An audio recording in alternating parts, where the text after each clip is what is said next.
Humph, someone like you isn't fit for such a big business deal. Leave it to me. After my first big opportunity was snatched away by Mike, I stood there dumbfounded. What's this? Clearly underprepared. How could you even think of negotiating with our company like this? Despite my sleepless nights preparing for this negotiation, it all seemed to be in vain. I bit my lip and gently touched the watch that was my father's keepsake. Hey, that watch is. The president, Mr. Smith's eyes widened. This became my turning point. My name is James. Raised by a single father, my mother had passed away when I was very young. But my father made up for her absence by showering me with love, so I never felt lonely or dissatisfied.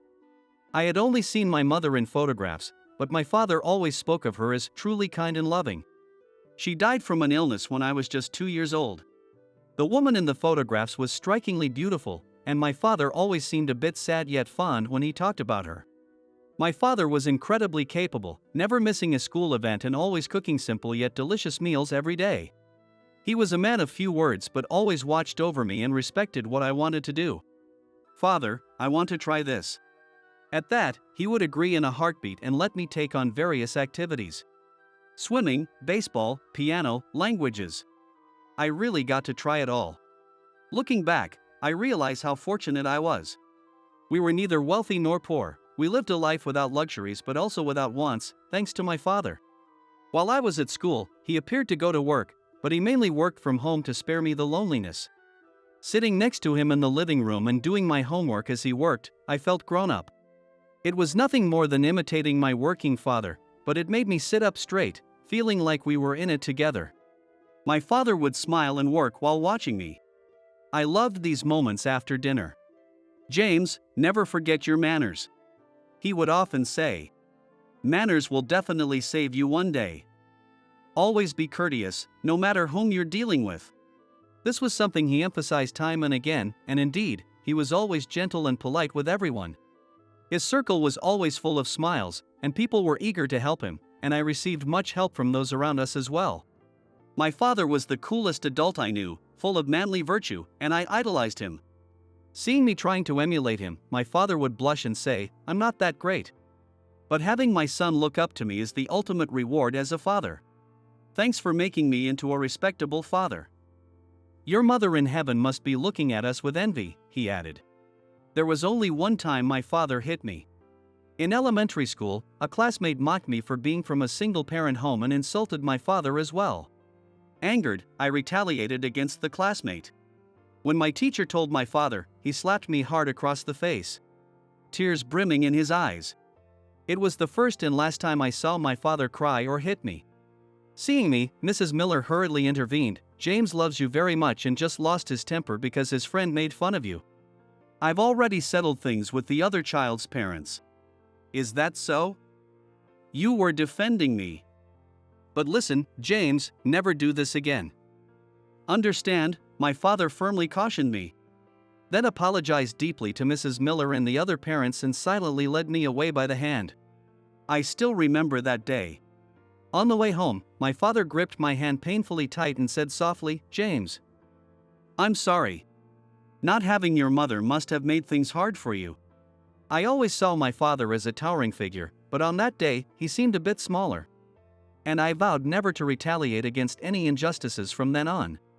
By adhering to my father's teachings and treating everyone with respect and courtesy, most injustices eventually disappeared.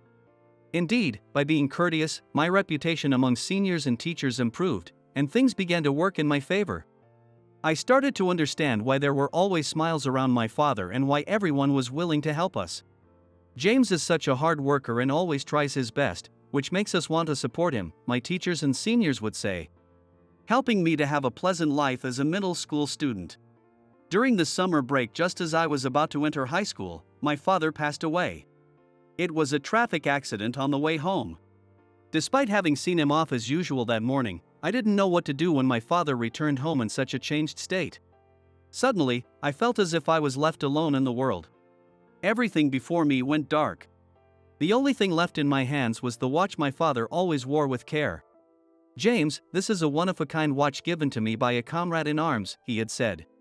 He always looked at it with a smile and promised to give it to me when I became an adult. "Dad, when I become an adult, I'll wear this watch with care," I had promised. It was routine to carefully wipe it down before going to school every day. During my 3 years in high school, I managed to get by with various part-time jobs. Everyone at my part-time jobs was kind, and I lived each day desperately with the help of those around me. I immersed myself in work to drown out my sorrow. If I kept busy with studies and work, I could forget the sad things. Convinced of this, I made sure not to take any days off. "James, don't push yourself too hard." Emily, who had known me since childhood and lived next door, would say worriedly as she sometimes brought over homemade dishes. "Emily, thank you. I'm fine. I enjoy both my job and my studies," I would reply. "Is that so?" Emily would look at me worriedly. To her eyes, I probably looked pitiful. Back then, I was putting on a brave face, but in reality, I was still dragging along the sadness of losing my father. It would be a lie to say I wasn't envious of my friends who played with friends or were devoted to sports. But I was desperate to live, and until I could be proud in front of my father. I vowed to the watch that I wouldn't complain and kept pushing myself in both my studies and jobs. I realized that attending college was out of the question, so I wanted to study as much as possible here. My father, who had only graduated high school, sometimes expressed a slight regret about not attending college. "James, do you like studying?" Not particularly, but learning new things is fun." Young me answered, and my father, smiling, continued. "When you become an adult, you might not be able to study even if you want to. I regret not studying a bit more seriously when I was a student. That was a bit difficult for me as an elementary school student to understand, but now that my father was gone, going to college seemed difficult. Now in high school, this might be my last chance to really learn." "James, are you planning to work after graduation?" Mr. Thompson, my high school teacher, understanding my situation, started discussing job options with me early. "A guy as serious and capable in studies as you could succeed in any college." It's a pity. Despite saying this, he always helped me think about job opportunities. I was truly grateful. I cherished the kindness from those around me and lived each day to the fullest. Gradually, instead of dwelling on my grief, I became motivated to live in a way that wouldn't disgrace my father. The words I spoke to the picture of my father and mother became more and more forward-looking. With help from those around me, I landed a job at a company that seemed too good for a high school graduate. I must do well and not disgrace those who helped me get here. "Dad, I'm taking the watch with me." On the first day at the company, I took the keepsake watch and wore it. From that day on, I worked desperately every day with my father's watch as my talisman. "Hey, you, the high school grad. Handle this." My supervisor, Mike, would carelessly throw documents onto my desk, which I carefully organized and reviewed. The work environment wasn't bad. Except for this supervisor. Everyone else instructed me politely, treating me as a full-fledged employee without favoritism despite my high school diploma. Although it was challenging at first, it was truly gratifying to be given real responsibilities and not be looked down upon as just a high school graduate. Only Mike never recognized me as a full-fledged employee, always assigning me menial tasks. It was just the beginning, I thought. For now, I must endure. I truly believed that someday Mike would recognize me. With that belief, I obeyed even Mike. Indeed, Mike always topped the sales charts and was deeply trusted by the front office. He was capable at his job, and I thought I could learn something from him, so I persisted without getting discouraged. "Hey, high school grad. Why are you even in this company?" Every day, like clockwork, Mike would hurl insults at me. Indeed, this company mostly employed college graduates, and the number of high school grads like myself could be counted on one hand. And one by one, unable to withstand Mike's bullying, they would leave. I could sometimes hear the office ladies whispering, "Did you hear? Another high school kid quit." "Yeah, it's Mike, right? He looks down on everyone because he's from a prestigious school." The last one who quit was a college grad too, but not from a very prestigious one, and he really gave it to her. "You're either elite or you don't belong here," Mike would say, currying favor with the bosses but being cruel to those he considered beneath him. "James, it's amazing how you can stand him. I just can't handle it anymore." a college-educated coworker said before quitting. Within less than 6 months, all my peers had quit, and I was the only one left. Ha, tough little guy. At least you've got grit. Mike would snort disdainfully, continuing to assign me menial tasks and snide remarks, but as I endured and handled them, my reputation among others began to grow. James, want to try handling this task? I think you're ready for it now, someone suggested. James, want to come along on this deal? It'll be a great experience for you, another offered.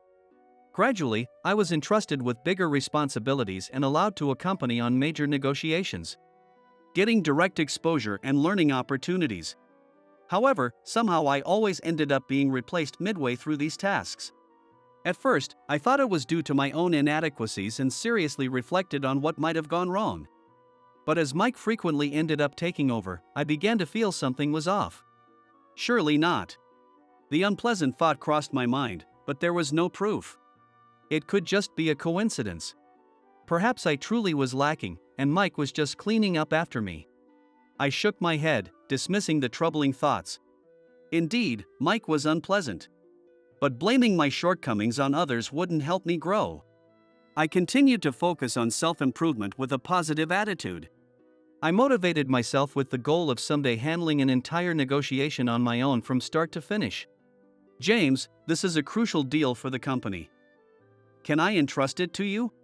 One day, 5 years after I joined the company, President, Mr. Carter directly assigned me a significant negotiation. Yes. I'll do my utmost. This was certainly my turning point. I spared no effort in my preparations, working tirelessly to approach the negotiation well prepared.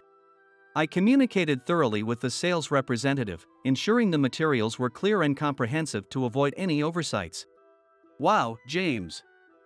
You're doing even better than I taught you. As I prepared with guidance and advice from many, the day of the negotiation finally arrived. A kid like you handling such a big deal? You're in over your head. Step aside, Mike said, taking the materials I had prepared.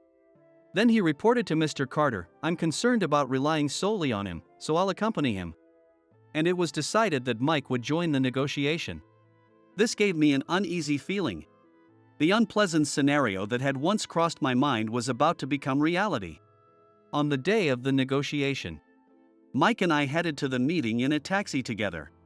Despite the significance of what we were about to undertake, the ride was silent throughout. Hey, high school grad, I'll handle this. Just watch and learn, Mike said tersely before entering the conference room.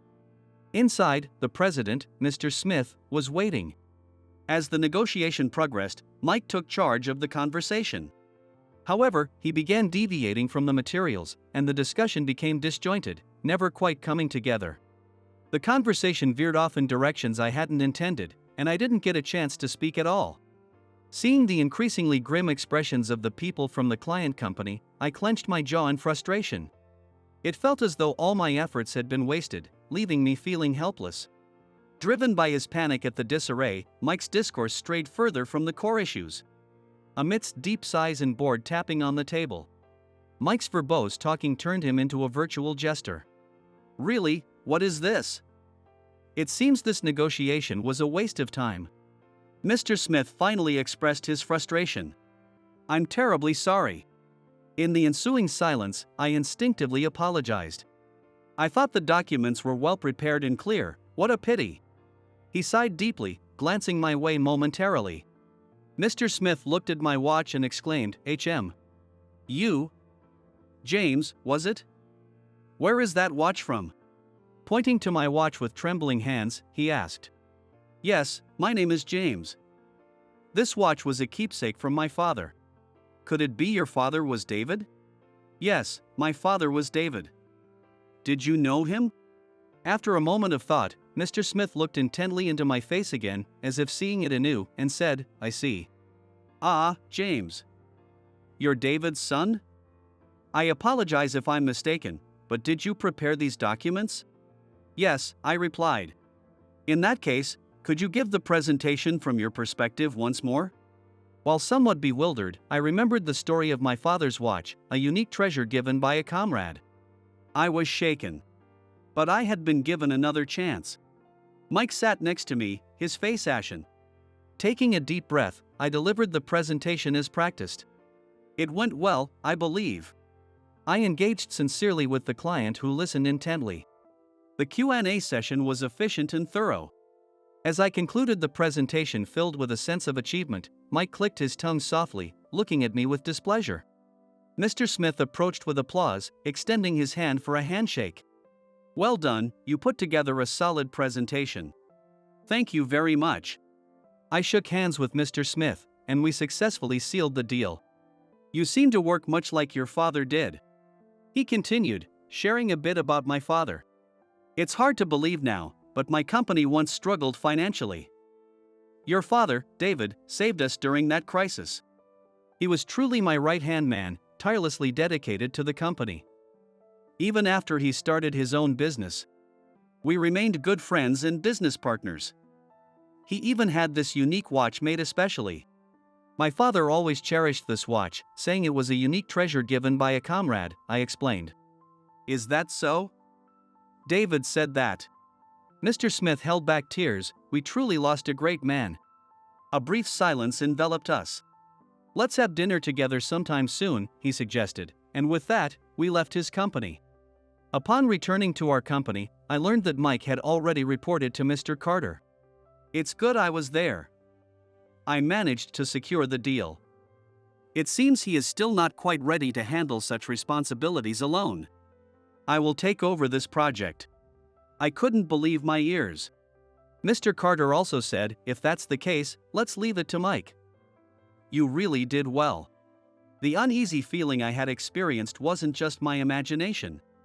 When my suspicions turned into certainty, Mike was smirking. You think I'd actually let someone like you take the credit? He whispered snidely as he passed by. Perhaps it was too soon for James. Mr. Carter said, looking disappointed. I could only stand there, dumbfounded. After finishing his report, a colleague rushed over. Hey! What's going on? Why is that project credited to Mike? All I could do was give a weak smile. That guy. My colleague muttered bitterly before walking away. It seemed I wasn't the only victim. Despite everything, Mike continued to go out on business deals, further enhancing his sales performance. I had come to understand his scheme. Mike, why do you go to such lengths? I confronted him. Huh? It's too much for a high school grad like you. I'm cleaning up after you, and you're acting all high and mighty? So, every time the project was handed over to you midway, was it all for that? Mike laughed through his nose without a hint of shame. What can a useless high school grad do? Just stick to the menial tasks. He waved his hand dismissively and walked away. Frustrated, I punched the wall. Why hadn't I noticed before? No, I had noticed, but I had chosen to ignore it. After that, no significant deals came my way. I grew increasingly disillusioned with the endless trivial tasks. Hey James, you've been called to the reception room. There's a visitor, you better hurry. One day, after being informed by a senior colleague, I rushed to the reception room. When I entered the reception room after knocking, there were Mr. Carter, Mr. Smith, and a pale-faced Mike. I apologize for keeping you waiting, Mr. Smith, it's been a while, I said. Mr. Smith, who had a somewhat angry expression, softened a bit when he saw me. James. It's been a while. I heard you've been ill, how are you feeling now? Ill? I wondered. No, as you can see, I'm quite well, I replied. Mr. Smith nodded and then glanced briefly at Mike. You know, I thought I had agreed to a deal based on your presentation. But after that, only this man Mike came to our company. Mike was trembling. When I asked him, he told me that you had been ill for a while, and the responsibility had been shifted to him, Mr. Smith continued. Mr. Carter frowned at the ashen-faced Mike, pressing him for an explanation. While Mike stuttered through his defense, Mr. Smith went on.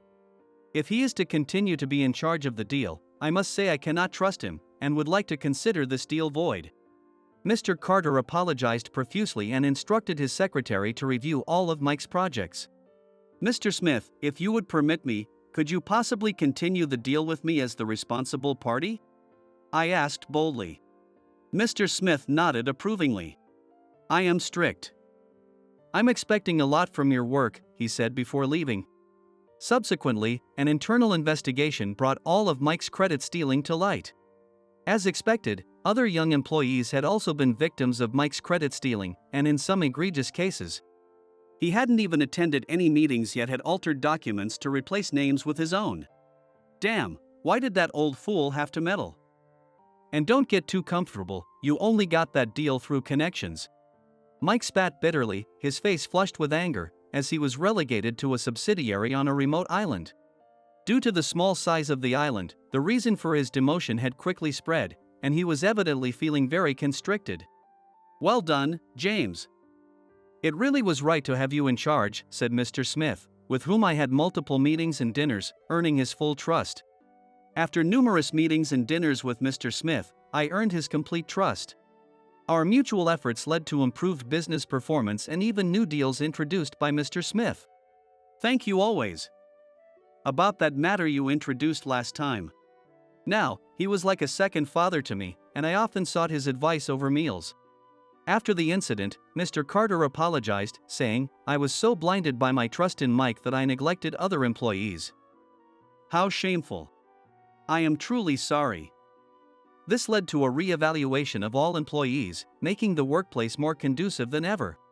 Along with that, while not as extreme as Mike, other senior employees who had been coasting on the efforts of juniors were sidelined, eventually leaving the company. The environment became more dynamic, with fair recognition of efforts, fostering healthy competition and improved performance. Consequently, I was promoted swiftly. It was gratifying to see that effort was fairly rewarded, and by closely coordinating with clients, the results multiplied. This cycle led to even more business opportunities. Lately, I've been able to assign more responsibilities to juniors and subordinates. It's a shame that James is stepping back, but his successor is a really great person.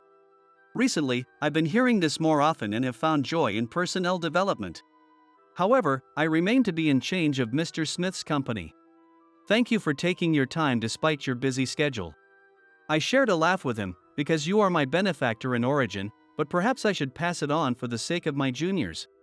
Our dealings with Mr. Smith led me to discover more about my father, and it was after that deal that my work was re-evaluated. I couldn't bear to turn my back on Mr. Smith. By the way, James, with your skills, you could go independent, couldn't you? Have you not considered it? Mr. Smith inquired one day, seemingly under the impression that, like my father, I might do the same. I haven't ruled it out, but I admitted, but there was still a desire to contribute to the current company. Despite the challenges, this company had nurtured me from a high school graduate to where I was now. At least until the subordinates I'm training can stand on their own, I think I'll stay, I added. Mr. Smith smiled warmly. That's another way you resemble your father, he remarked, apparently reminiscing and seeing my father in me. There was one thing that particularly piqued my curiosity, prompting me to ask Mr. Smith. Mr. Smith, have I become the kind of man like my father who you respected in? Is there a doctor here? The panicked voice of the flight attendant echoed through the plane on my way home. Looking back, I saw an elderly woman collapsed in her seat. But I hesitated to raise my hand. I was once praised as having a gifted hands, but now my name is infamous.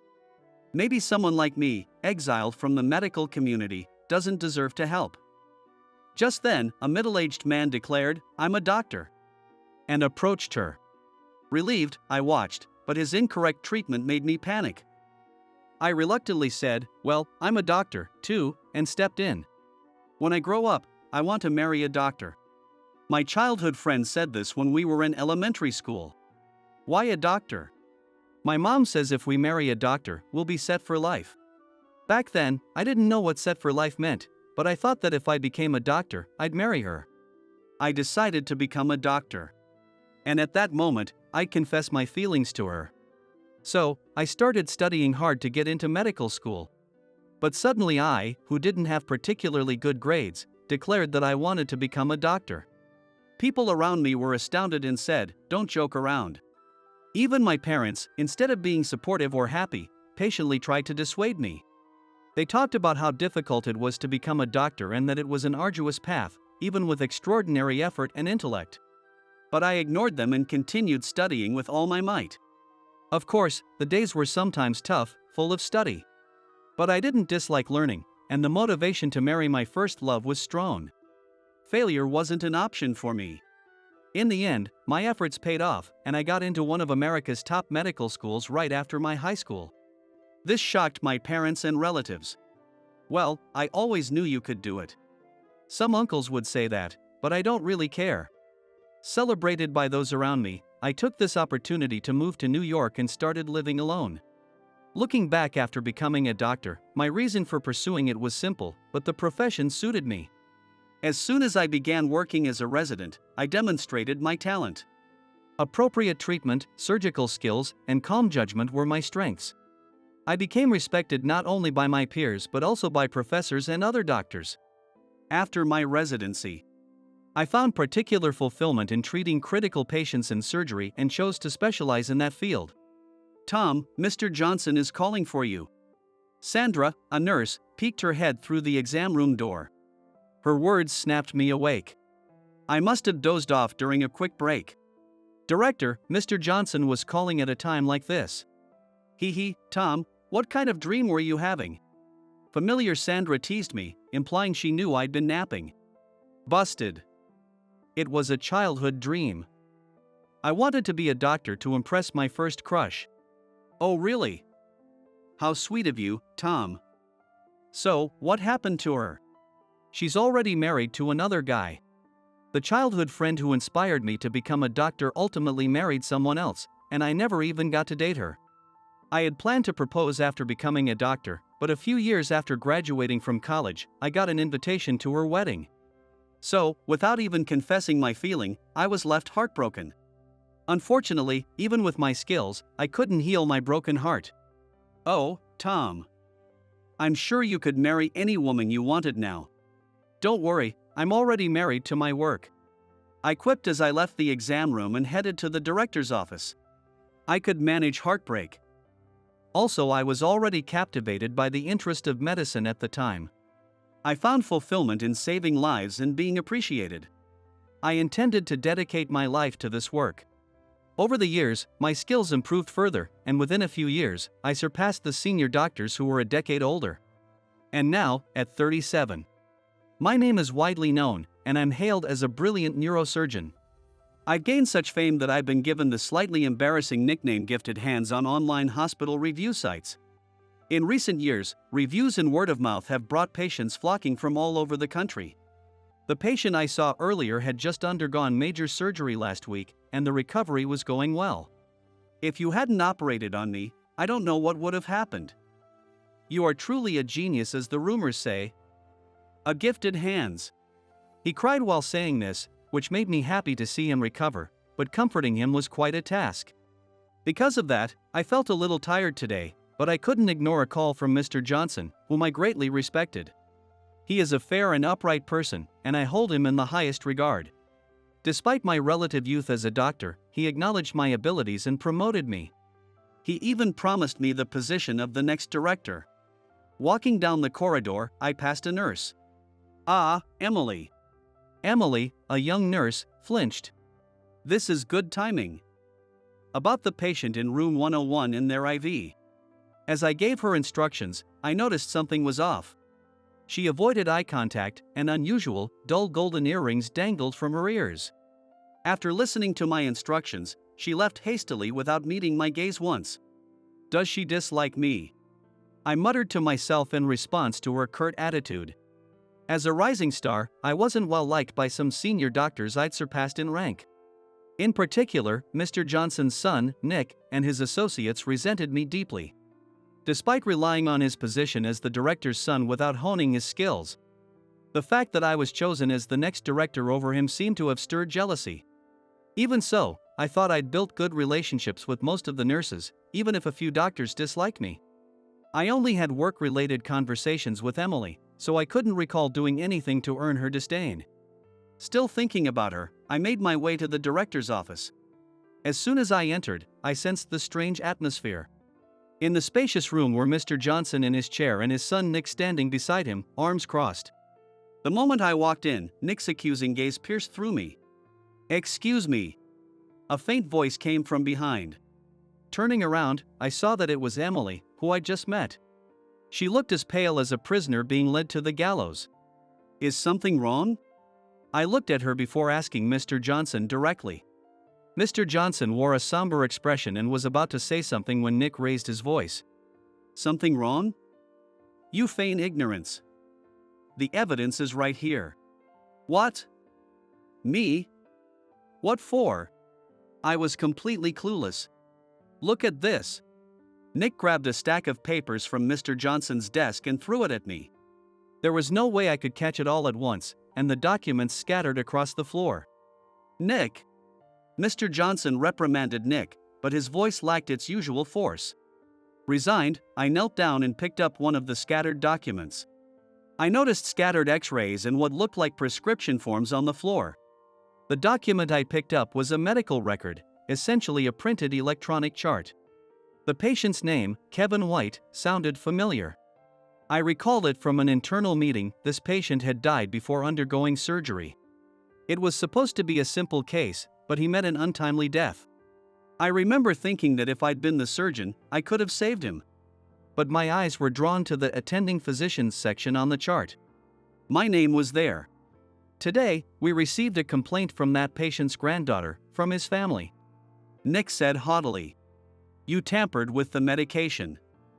You disposed of the real drugs and prescribed a placebo to hasten his death. A placebo is a fake drug that has no effect." Finally, I understood the situation. I'm being accused of hastening this patient's death. Do you really think I'd do such a thing? I wasn't even in charge of that patient. Don't lie. Nick pointed triumphantly at the documents on the floor. "The charts and prescriptions were entered through your account. And we have witnesses." Witnesses to a crime that never happened? Before I could retort, Emily stepped forward, visibly trembling. "Emily." She looked away, unable to meet my gaze. I saw it. It was on March 10th. Tom made a deal with the patient's family to hasten his death in exchange for a large sum of money. I opened my eyes wide in shock at her unexpected words. "Emily, why are you lying? I would never do something like that. As a doctor, I save lives, not take them. Besides, I was at a conference on March 10th. Enough." Nick forcefully cut me off. She closed her eyes and repeatedly shook her head. "Even if the patient's family asked you, it's still a fact that you hastened his death," he declared. "No. It wasn't me." "Enough." Mr. Johnson feebly intervened, stopping us. "Of course, I want to believe you. But there's just too much evidence now. I can't protect you anymore. Mr. Johnson, please believe me. This is some kind of mistake. I've dedicated everything to this hospital. I recognize your contributions. That's why I appointed you as my successor. But we've collected statements from the patient's family who requested you. You were the attending physician, and they claim they gave you money. That's impossible." Nick sneered at me. Mr. Johnson hung his head low, and Emily trembled without meeting anyone's gaze. It felt as if the ground beneath my feet was collapsing. I was innocent. I knew that better than anyone. But here, everyone was set on incriminating me, and not even Mr. Johnson believed a word I said. I can't remember much of what happened after that, probably because of the shock. The patient's family chose not to go to the police, and Mr. Johnson said my past achievements meant he would handle the matter quietly. But word gets around. The scandal of a once renowned surgeon spread quickly to colleagues and patients alike. No matter how skilled I was, no hospital would hire me now. I was effectively exiled from the medical community. The same review sites that once praised me were now filled with slander. I only glanced at them once before stopping, but my scandal was splashed all over online forums and social media, written in unbearable words. A few days after I resigned from the hospital, it was Sandra who quietly revealed the truth to me. During a gathering, Nick had bragged about how he had forced me out. Yes, it was all the work of Mr. Johnson's son, Nick. Perhaps greed played a role, but above all, he couldn't forgive me for being chosen as the next director over him. On March 10th, when I was away attending a conference, Nick used my name tag and impersonated me to handle the patient. He received a large sum of money from the patient's family and tampered with the medication to hasten the patient's death. Emily, who prepared the medication, likely noticed the tampering. But he took advantage of her large debts, bribing and threatening her with dismissal if she didn't cooperate. It was all part of his scheme. Even after learning this, I didn't feel like proclaiming my innocence or fighting to clear my name. I was just too tired. The medical world, which I had believed was filled with purpose and dedicated to saving lives, had ruthlessly expelled me.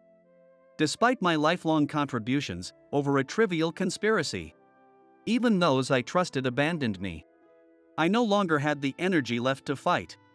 With no spouse or children, my work was my only support, and for a while, I withdrew into my dimly lit apartment. During that time, my parents back home heard the rumors about me. They repeatedly called me. It was difficult to speak to them, but I finally answered, and my worried mother kept urging me, "Come home for a while." She was so persistent that I felt she'd board a flight to New York if I ignored her. Eventually, I relented and reluctantly decided to go home. Since entering medical school, I had devoted myself entirely to studying and working, so it had been years since I last returned home. To be honest, going back was tough and painful. Ever since I gained fame as a gifted surgeon, my name had unnecessarily spread in my hometown. Naturally, this scandal must have spread as well. I didn't feel like returning of my own accord. What should I do with my life now? Even though I still had my medical license, I was no longer effectively a doctor. I couldn't even imagine myself doing anything other than being a doctor. With gloomy thoughts, I gazed down at the clouds passing below from the airplane window.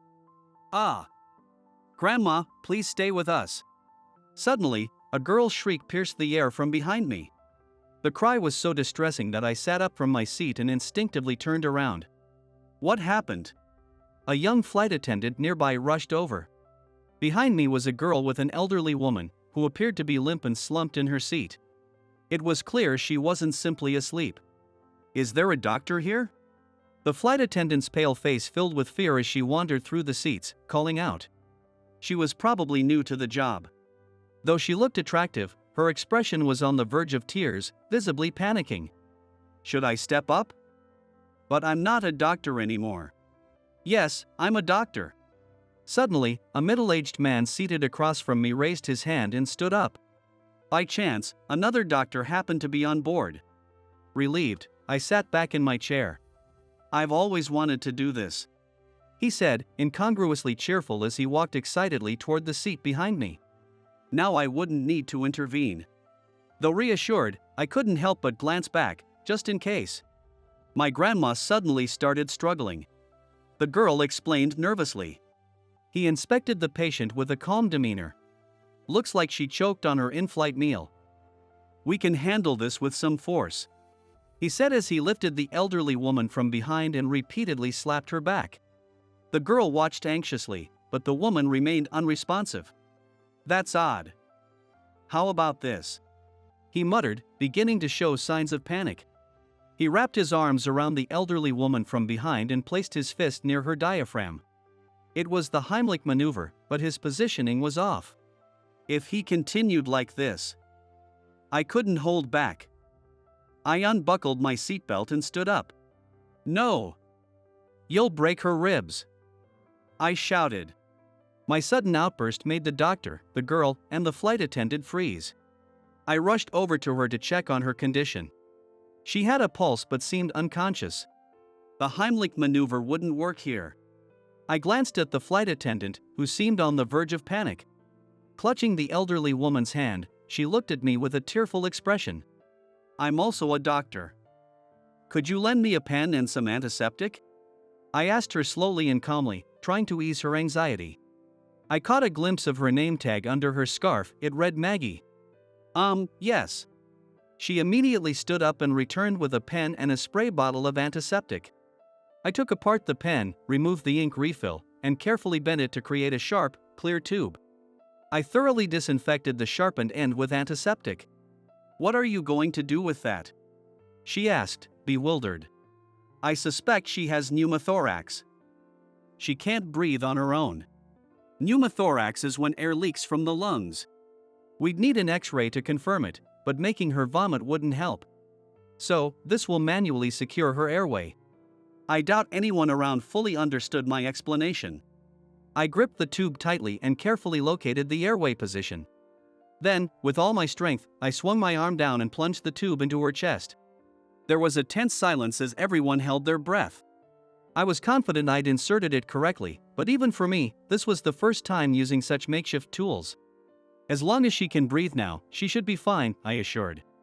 As the commotion continued, I intended to leave it to the middle-aged doctor and return to my seat.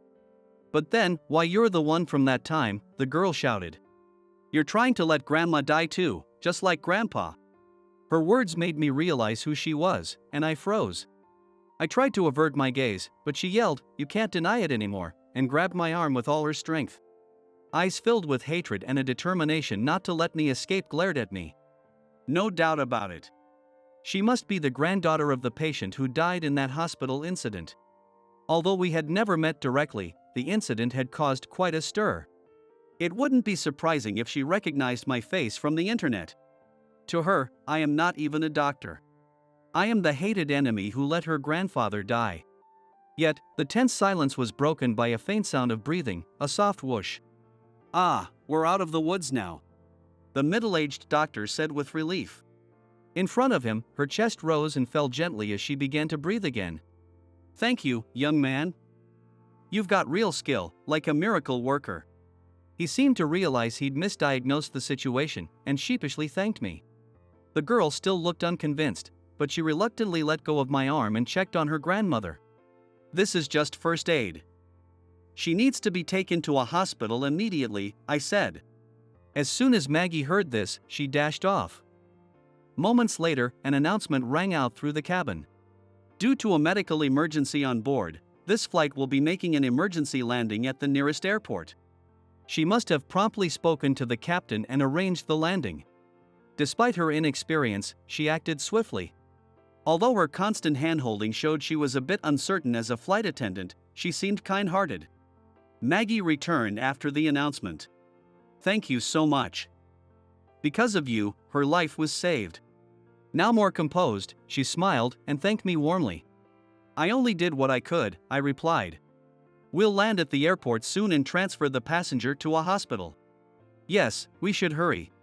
Because her condition isn't stable yet, could I trouble you to accompany her to the hospital?" "What?" I glanced over at the girl. She frowned but didn't voice any objections.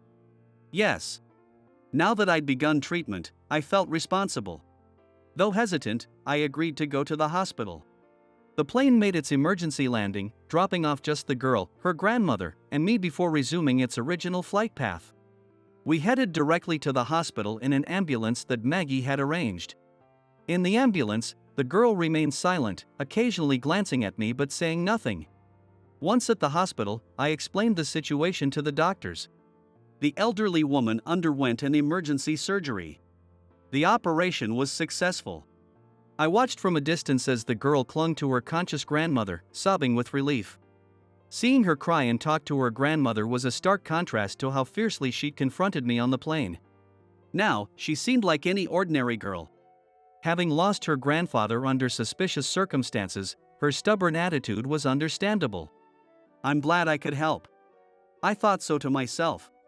After ensuring she was stable, I quietly left the hospital and headed back to the airport.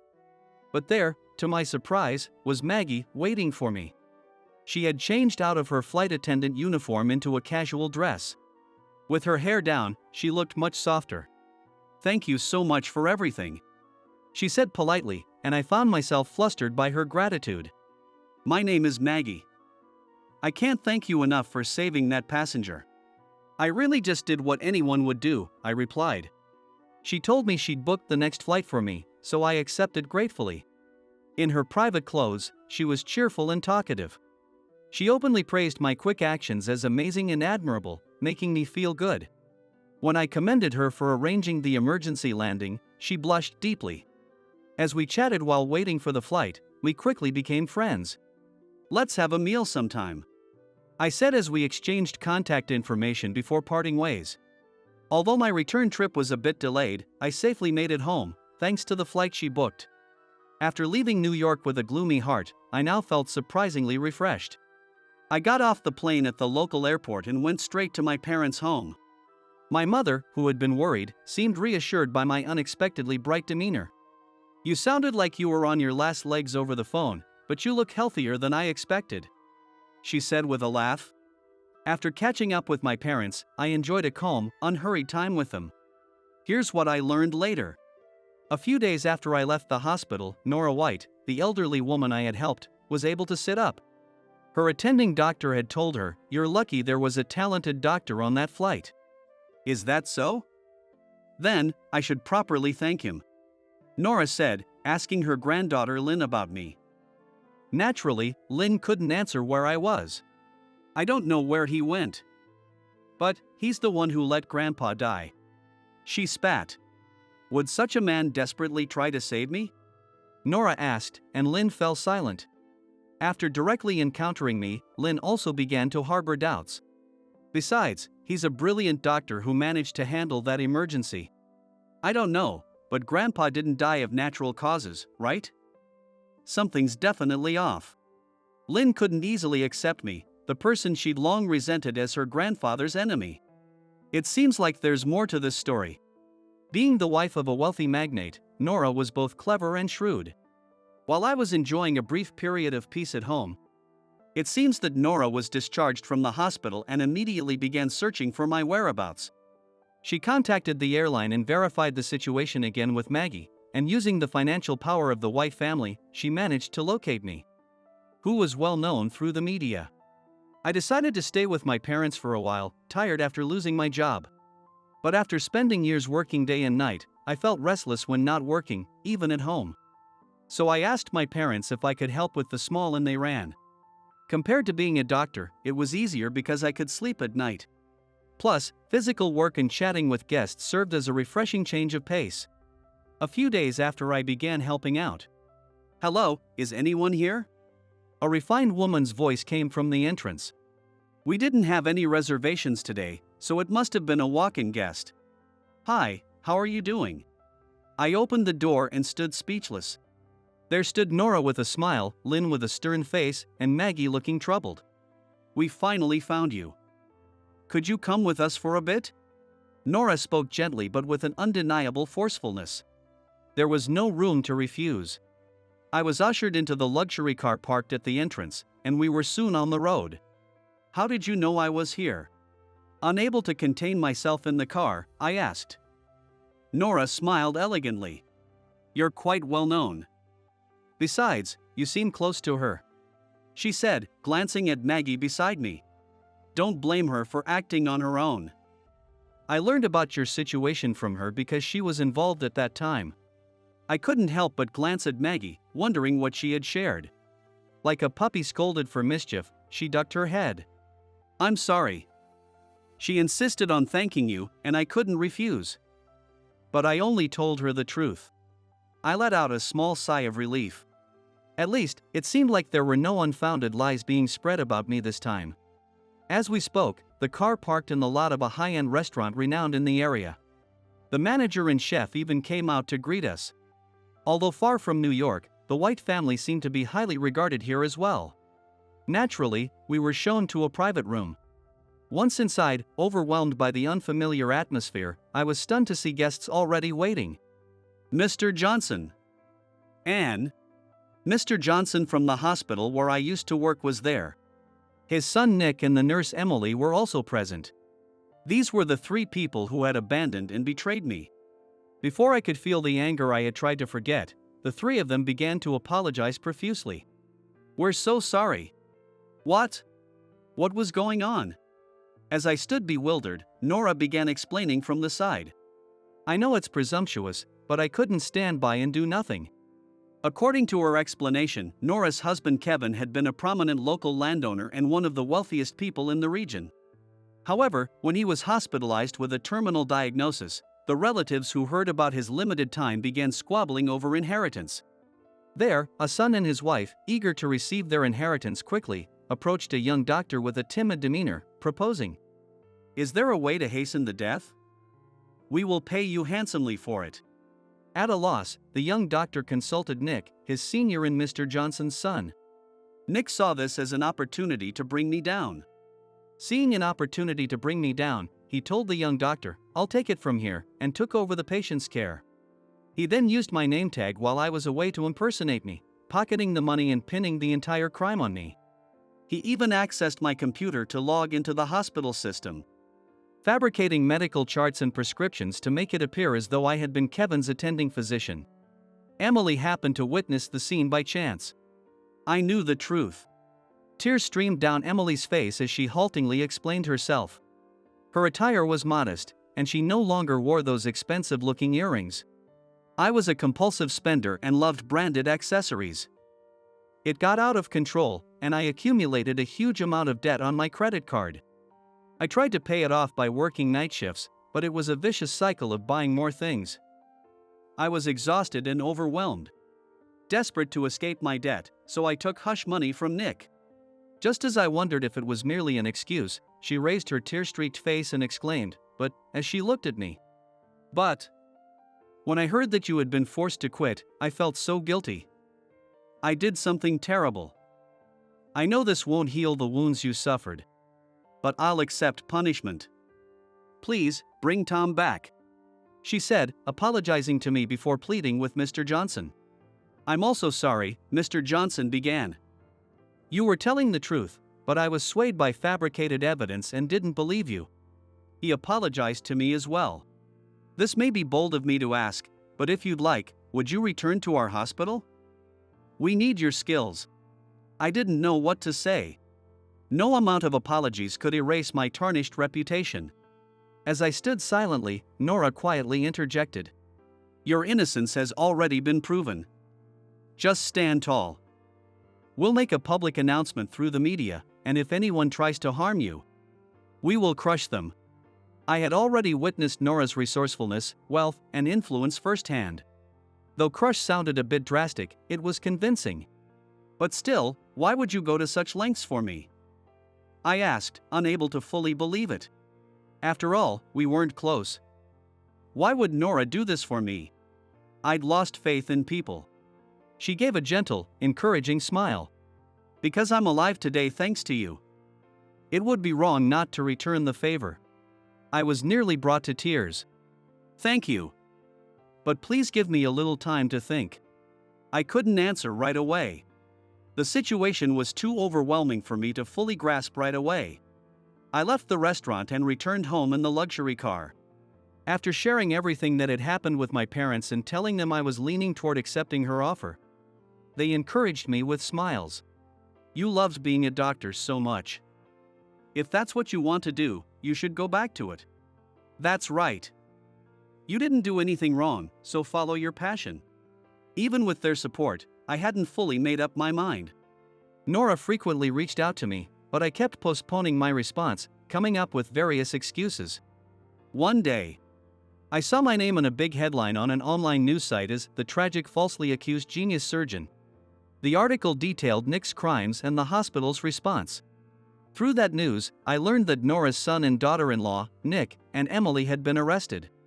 Now my name wasn't just known for genius neurosurgeon and gifted hands but also hero who saved lives bravely amidst tragedy. The news quickly spread across the internet, not only clearing my name but also making me even more well-known. After the media inquiries had died down, Maggie visited the inn on her own. My flight was nearby, so I stopped by. She said, blushing slightly as she smiled and booked a room. She stayed for several days. However, as the days passed, she showed no signs of leaving, and I grew increasingly concerned. Is everything okay with work?" I asked her this a few days after she began her stay.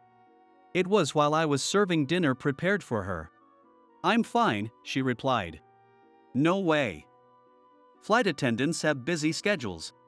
Suspecting something, I pressed her, and she reluctantly confessed that she had come to convince me on Nora's behalf. "You've been cleared of all wrongdoing. Why aren't you returning to medicine?" When I remained silent, Maggie leaned forward and said, "You're needed on the front lines of medicine. If you don't go back now, when will you? Where's that decisiveness you showed when you saved Nora? She was right. Helping Nora made me realize something. I wanted to be a doctor again. I wanted to save lives and help people rebuild their lives. That's what I'd lived for. But every time I thought that, a doubtful voice whispered deep inside me. Can I really regain the trust one once lost so easily? Enough of that, she said, frustrated. I expected her to storm out, but her words took me by surprise. I'm not leaving until you nod your head. What? She firmly settled into the inn. Apparently, she'd already spoken with my parents. I'm going to help out here, so please let me stay a little longer. She had asked them.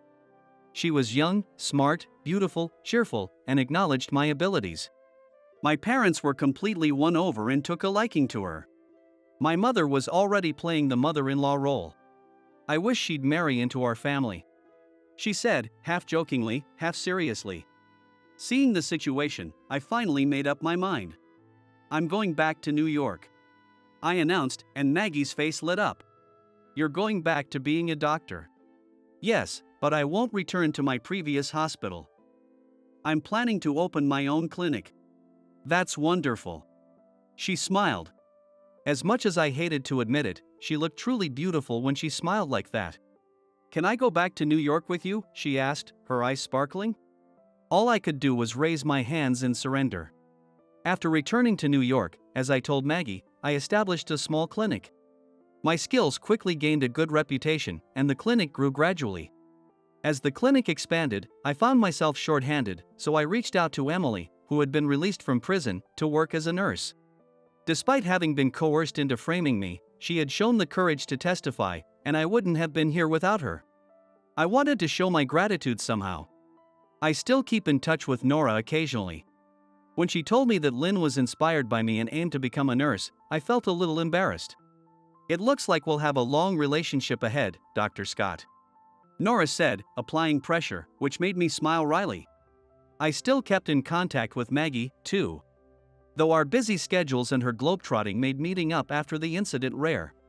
We'd occasionally update each other on our lives. Recently, however, she'd been visiting the clinic frequently with gifts from her flights. You've been coming often lately. Is something wrong? I asked as I accepted the gifts. Maggie mumbled quietly. Nora said if I don't hurry, someone might steal you away. What did you say? Nothing at all. I asked again since I hadn't heard clearly, but she, blushing furiously, vehemently denied it. The nurses took the opportunity to tease me relentlessly. To be honest, I hadn't been oblivious to her feelings. However, she was young, with a bright future ahead of her. Maybe a part of me still harbored some lingering distrust. I hesitated, unable to fully trust her. But then, Nora finally reached out. Dr. Scott, women have all sorts of time limits. Isn't it time to make things clear? I couldn't argue with her. It's rare for you to call me, Dr. Scott, Maggie said when I summoned her for the first time. The airport observation deck. I chose a location that seemed convenient for her. Between surgeries, I found some time to escape from the hospital, still dressed in my white coat. She arrived in a dress, looking as beautiful as she did the day we met at the airport. Looking back now, it was Maggie who helped me return to the light, as much as Nora had with her support. She encouraged me when I felt weak, sometimes scolding me, and always stood by me with unwavering patience. I owed it to her to respond. She gazed at the planes taking off. Watching her, I reached into my coat pocket and pulled out the small, fabric-covered box I'd prepared. Inside was a ring. Maggie. I called her name for the first time. She turned around, startled. I opened the box and offered it to her. Will you? My words were drowned out by the sound of the departing plane. My luck seemed to falter even at this crucial moment. But she smiled. Yes, I'd love to. Hey Emily, it seems like our company's sales performance has been underachieving. Is everything okay? I heard a rumor from a colleague at the headquarters that they might start restructuring companies with poor performance nationwide. So I'm a bit worried. Really? Is that so? It would be great if we could all come together to find a way through this. To overcome this crisis, the cooperation of everyone is necessary. It's up to me, Emily, and all the other colleagues to work together as one. I'm John, 35 years old. So this is the company I'll be working for from today. I entered the subsidiary's entrance with a bit of nervousness. The building was much warmer than I expected and had a nostalgic feel to it. Until recently, I had been a sales manager at a major general trading company. I thought my career was going smoothly, but a certain incident changed everything. As a result, I was demoted to a subsidiary in the countryside. At first, I was really depressed. But the subsidiary's business involved using local specialty products for food enterprises. Local fresh vegetables and fruits were used for jams, dressings, and health-oriented snacks. These products were a way to promote local food culture nationwide, and even globally. There was more than enough meaning in the mission to contribute to the community and support agriculture. I decided to see my demotion as a stroke of good luck. That's what I thought. That's what I decided to think. The woman who met me almost on time at the reception said, "You're John, right?" As the woman approached me, I honestly replied, "Yes."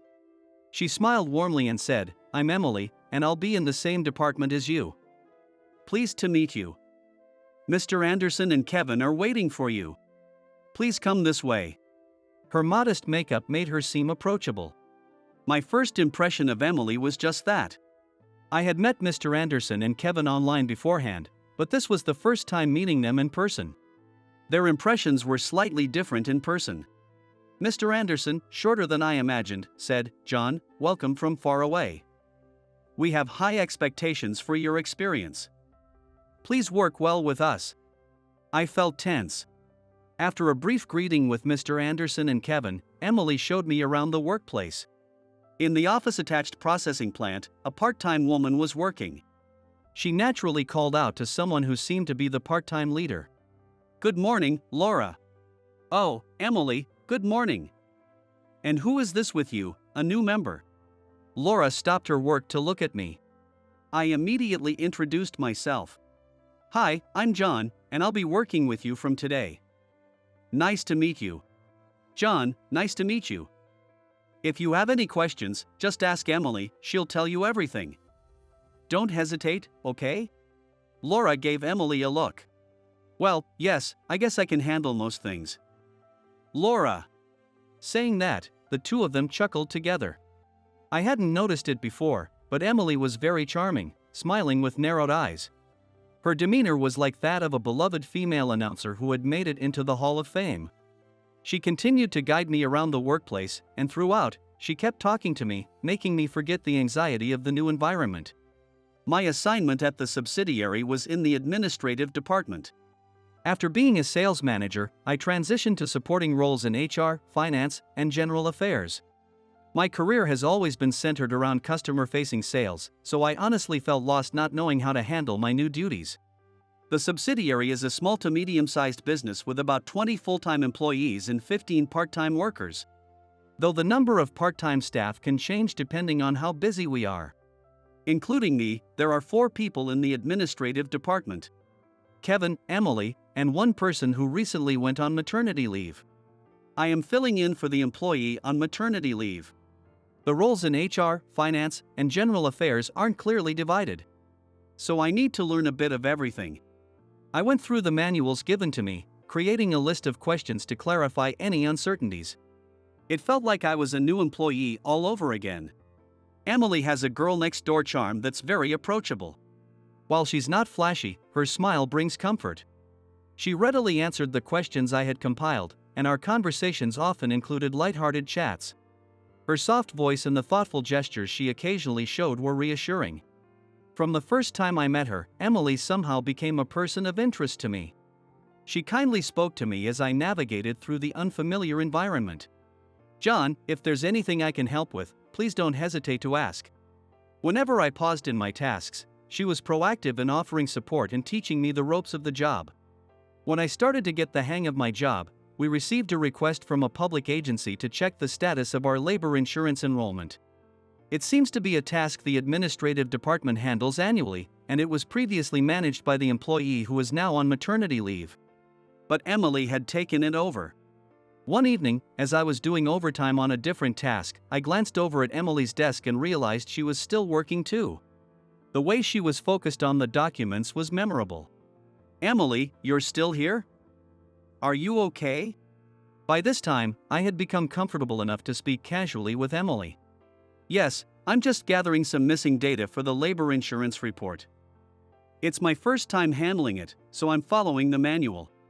"Really? Is there anything I can help with?" I was working on another task, but it was almost finished. Intending to help her, I called out to her. "Thank you, but I should be fine. It's better if I do this task alone to make sure it's done correctly." "You must be tired from the overtime, John. Don't worry about me and feel free to head home. The deadline is tomorrow, so I'll make sure to meet it." She showed me a thumbs up and smiled as she responded. Trying not to disturb her, I finished my work and went home. The next morning, I asked her, "How did the work go yesterday?" "I managed to finish it just in time for the last train." "It took quite a while." She looked more tired than usual. It was a moment when I truly realized how earnestly and wholeheartedly she dedicates herself to her work. As we often talked about our work, the conversation naturally shifted to the challenges and difficulties of our jobs. Work can be tough, right? I've hit quite a few big obstacles in the past myself. She paused thoughtfully before slowly starting to speak. "Actually, I have too.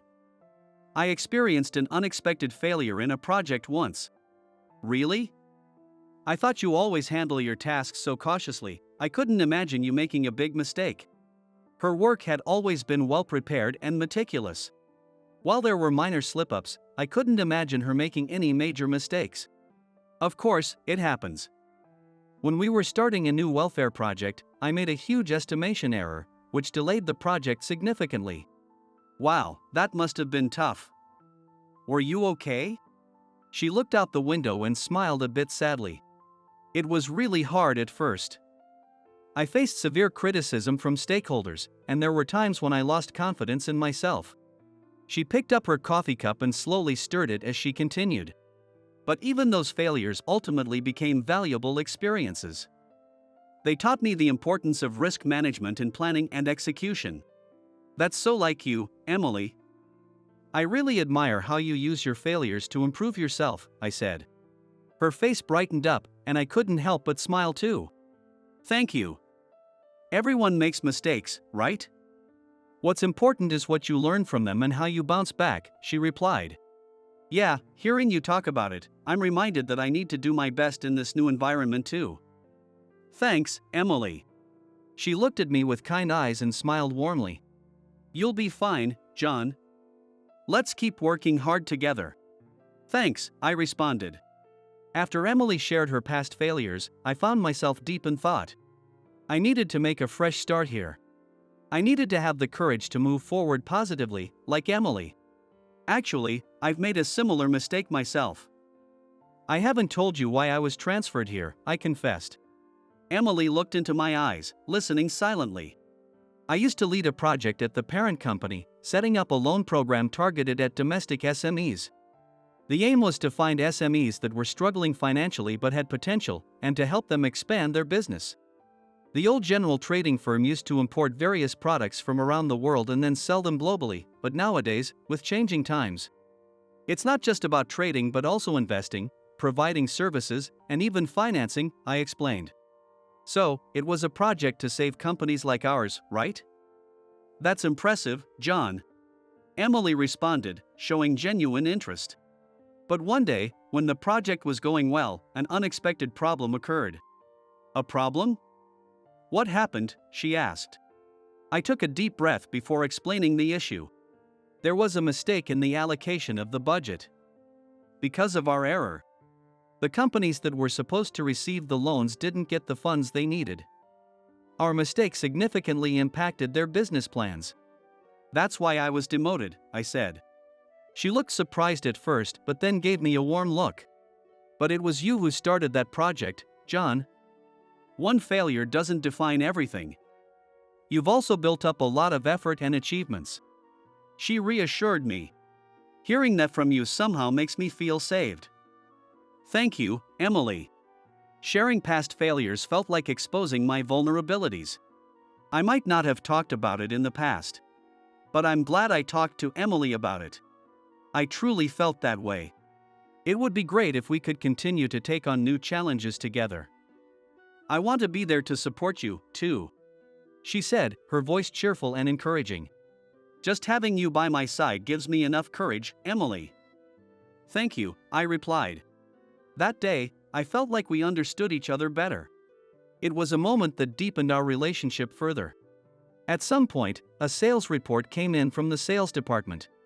The revenue was decent, but the trend was flat. For the second consecutive year, the sales target was unmet, and the profitability was declining, a worrying situation. Hey, Emily. It seems like our company's sales performance continues to be below target. Are we doing anything about it? She looked into my eyes as she answered. Yes, it seems so. We're nowhere near the budget targets. Mr. Anderson and the sales department are trying to develop new customers, but it doesn't seem to be reflecting in the performance. She replied, her voice calm but without a smile. I heard a rumor from a colleague at the headquarters that they might start restructuring companies with poor performance nationwide. So I've been a bit concerned, I added. Really? Is that true? She asked, unable to hide her surprise. There might be changes in the upper management or downsizing before that. Either way, it will affect everyone's jobs here. And it could negatively impact the local farmers too, I explained. She nodded worriedly as she listened to me. That's true. This company is very important not just to us but also to the local farmers. I wonder if there's a way to turn this situation around. Instead of leaving it all to the sales department. It would be great if we could all come together to find a way through this. She responded firmly to my words. I love this company, including the part-time staff. The local farmers are kind, and I absolutely want to protect this. I don't know if I can be of much help, but I want to do my best alongside you, John, she said. We vowed to help each other and move forward together, finding a solution. In order to overcome this crisis, the cooperation of everyone is necessary. Emily and I, along with all the other colleagues, must work together unitedly. Emily has really excelled in the administrative department. For example, she's been advancing the digitization of documents, reducing the amount of paper used. This has improved efficiency by shortening the time needed to search for information and has helped cut costs. Although the savings might seem minor, I believe it's all about individual awareness. Ah, Kevin, are you printing that? I'll share it in the folder, so please look at it on the screen. Kevin was reluctant, but such shifts in mindset are bound to pay off eventually. But all my efforts alone aren't enough to improve the company's overall performance. Hearing this, I could tell how much Emily cared about the company. She perfectly manages her duties and yet aspires to achieve greater results. She looked a bit disheartened as she glanced at her desk. I have my limits too. It's so frustrating. I approached her to offer some encouragement. Look, Emily, just having you here has already changed this department a lot. Even if your efforts don't directly lead to improved company performance, your attitude has a significant impact on those around you. That's a commendable achievement. She looked up slightly, grateful for my words. It makes me happy to hear that from you, John. Please let me know if there's more I can do. I want to do my best for this company. With someone like her around, I truly believe we can overcome this situation. I had been secretly developing a tool without telling Emily. Actually, Emily, I used to work in the IT department at the parent company. The general trading firm encouraged job rotation to equip colleagues with various skills, and as part of that, I spent my first 5 years in the IT department. She looked surprised. Wow, I didn't know that. So that's why you're strong in IT. Though I hadn't intended to show off my IT skills, I continued with a smile. Well, you could say that. Even after I left the IT department, I continued studying on my own. That knowledge might come in handy now. She listened with keen interest. I've noticed that some of the business processes here take too long. But with the knowledge I gained from my studies, I think we could improve them somewhat. Really? What kind of improvements are you thinking about? She leaned in eagerly. For example, customer management. Here we use spreadsheet software for managing customers. And the file sizes are so large that it takes time just to open them. But if we use a database, customer management could be much simpler. Also, if we link inventory information of processed goods with order information, it will be easier to see what is lacking and how much. That should reduce situations where we can't accept orders because of insufficient inventory. Wow, that's interesting. I've always felt stressed about how slow it is to open the spreadsheet software. But is it easy to set up that database thing? Her question was valid. Yes, it's relatively easy now. I've already created the database and the interface to operate it, and I'd like you to try it out. You've already made it? John, that's amazing. I'm looking forward to trying it. I showed her how to use it. Wow, you can register the data with just one button? She was surprised but enjoyed operating it. Yes. If everyone uses this, something that took a week from order to shipment could now be done in an hour. I spoke with confidence. That's incredible. Who are you, John? Her eyes sparkled, and her words seemed filled with respect. But there's one potential issue. Whether the part-time staff and the sales department colleagues will use this screen. They might resist changing the way they've been accustomed to. Leave that to me. I'll talk to the part-time leader, Laura, and the sales department. If using this tool makes our jobs easier, it would be a waste not to use it. Emily agreed with my proposal and immediately started convincing the stakeholders. Thanks to the trust she had built up, everyone readily agreed to use the tool. A few days later, when I visited the processing plant, Laura, the part-time leader, approached me. John, I heard about it. You made that tool, right? It was a bit of a hassle at first. But now it's great because I can see at a glance how much of each product to make and when. Thank you. I was glad to see it being used. There was one more thing I needed to do. A strategy to increase sales. I discussed it with Emily. Emily, there's one more thing I want to try. How about advertising on social media? You know our company sells products through our website and online store, but we haven't used social media yet, right? I think it can reach a much broader audience than our current methods, especially for targeting the younger generation. Emily looked surprised and responded. Advertising on social media is perfect for today's era. It might make our products known to a lot more people. I have a friend who's active on social media, so I'll ask about how to do it. I could tell Emily was excited about my proposal. Thanks. It's reassuring to have someone with connections. Our company's strengths in health-oriented products and specialties should appeal to people interested in those areas, I said. Indeed. We should propose this to the sales department too, she agreed. With her advice, I went ahead and made the proposal to the sales department. I prepared the presentation materials myself and presented them. The sales department was initially apprehensive about my proposal, but Emily's support had a significant impact. Eventually, Emily's enthusiasm convinced our colleague, Kevin, and even moved our president, Mr. Anderson. Moving Mr. Anderson was no small feat. It made me realize once again how amazing she is. Thus, the company decided to start advertising using social media. Emily learned the specifics of social media broadcasting from her friend. We focused on connecting with our audience through social media. Initially, everyone was skeptical about the impact on sales, but when a certain influencer promoted our products, our sales dramatically increased. We immediately caught the increase in orders thanks to the database system we had built. We managed to prevent stock shortages by increasing part-time staff and coordinating with farmers. Our proposal began to gain support from all our colleagues. Everyone agreed with the idea and showed a united front in their efforts. Seeing everyone's reaction, I'm really glad I made the proposal. Including Emily, everyone is working on it positively. It should certainly reflect on the overall company performance, I mentioned. Yes, I think so too. I feel like everyone's demeanor is changing, Emily replied. The company's atmosphere started to change distinctly. 3 months after implementing our proposal, during the monthly sales report, the performance had clearly improved. Using social media for advertising opened up new customer demographics and increased operational efficiency through data centralization. Our efforts directly contributed to an increase in revenue. Emily spoke to me with a smile. John, did you see the sales report? Your proposal has changed the company. It wasn't just me. It was possible because of your support, Emily.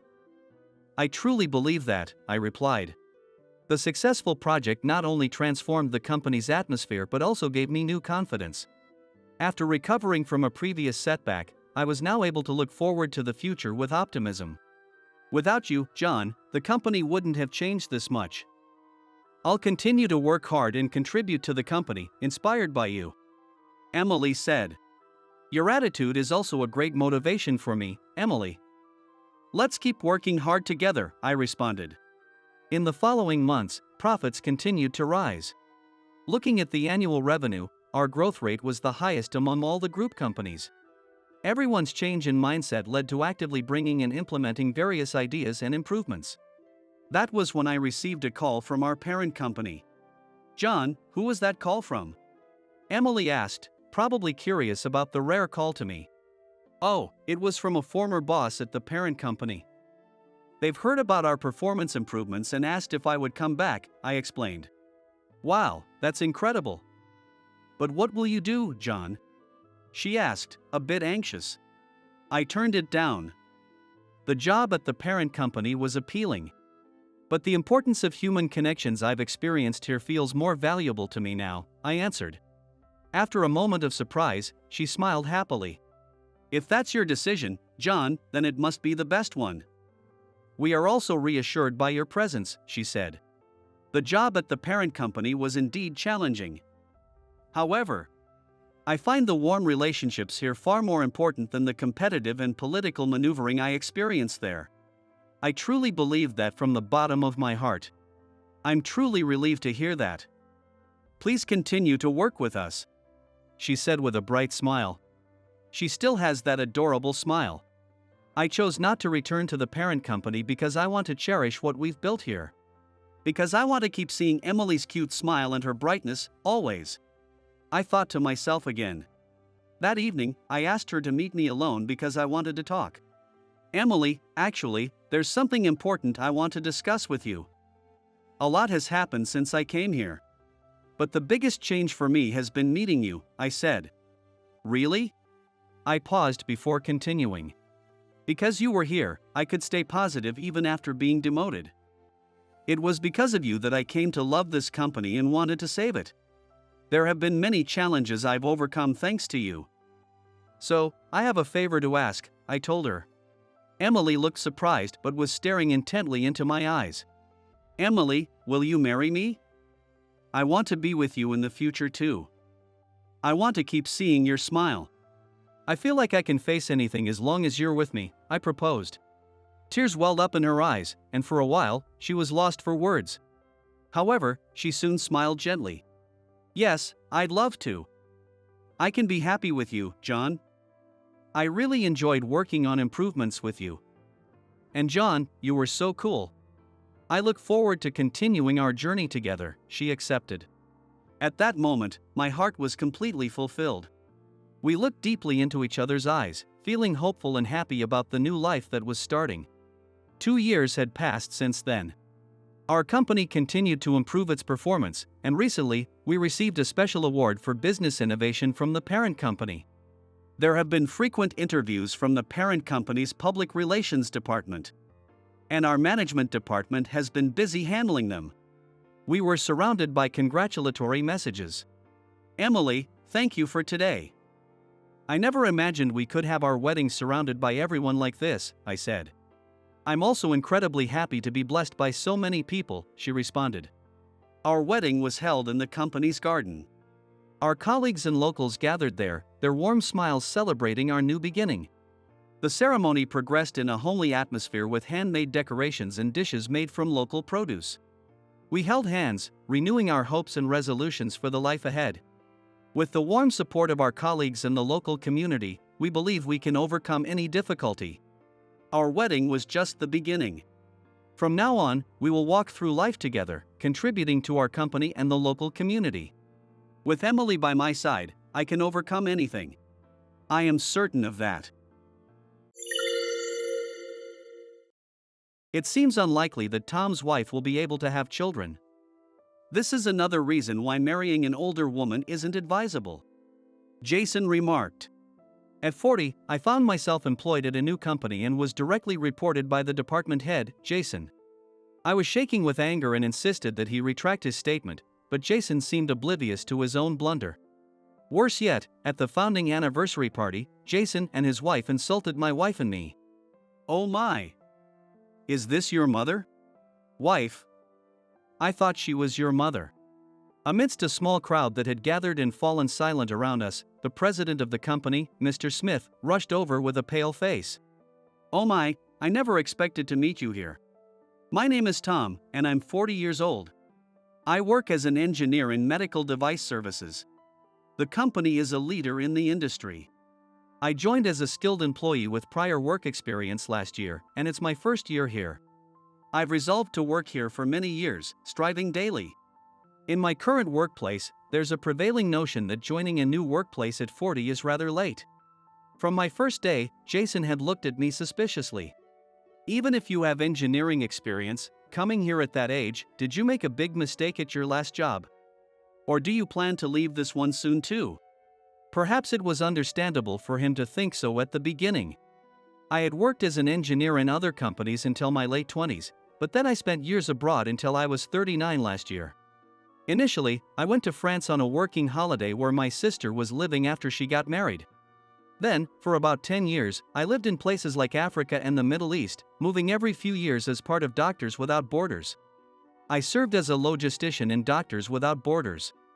A logistician is responsible for procuring and managing the supplies and equipment necessary for aid.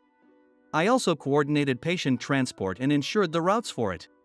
I had a non-medical staff role working alongside medical professionals. When I first went to France, it was meant to be a one-year working holiday, just a chance to see a bit of the world while I was young. After over 5 years of working as an engineer in the US, I couldn't picture myself living the same life forever at that company. I found myself liking this earnest way of living abroad. Using my skills fully to live each day was enjoyable to me. I regretted not having experienced living abroad earlier like my sister.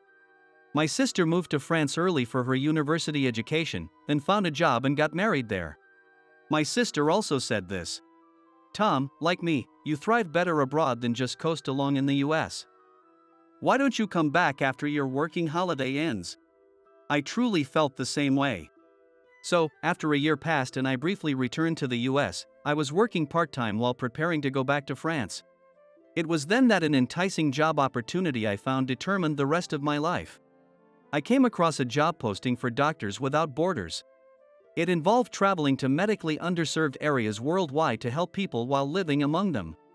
The work required dedicating one's labor to assist those suffering from conflicts, natural disasters, and poverty.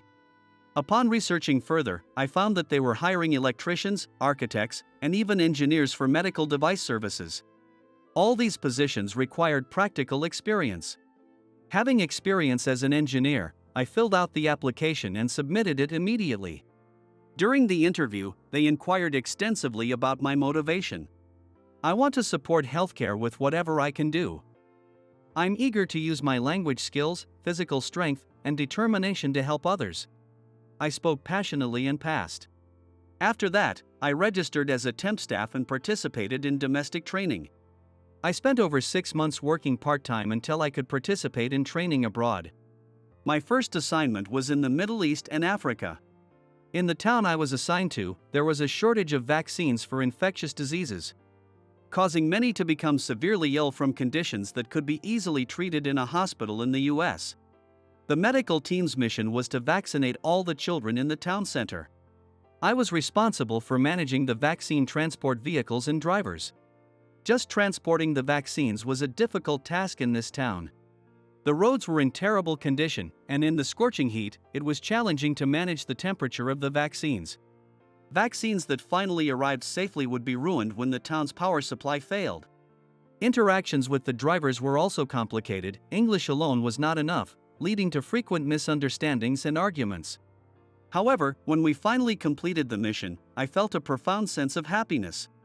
The sense of unity with the doctors, staff, locals, and patients provided an irreplaceable feeling of accomplishment. By that time, nearing 30, I had forgotten about returning to my previous company or the US and decided to make this job my career. Over the next 10 years, I grew not only as an engineer but also as a general logistician who could lead other staff members. Although there were many dangers, and I even became seriously ill myself, I felt like I had found my true calling. Being single and unencumbered, I vaguely thought I would continue performing these medical missions alone indefinitely. That changed last year when I met a woman, and, fortunately, we proceeded to get married. Her name was Catherine, and she was a doctor working with Doctors Without Borders.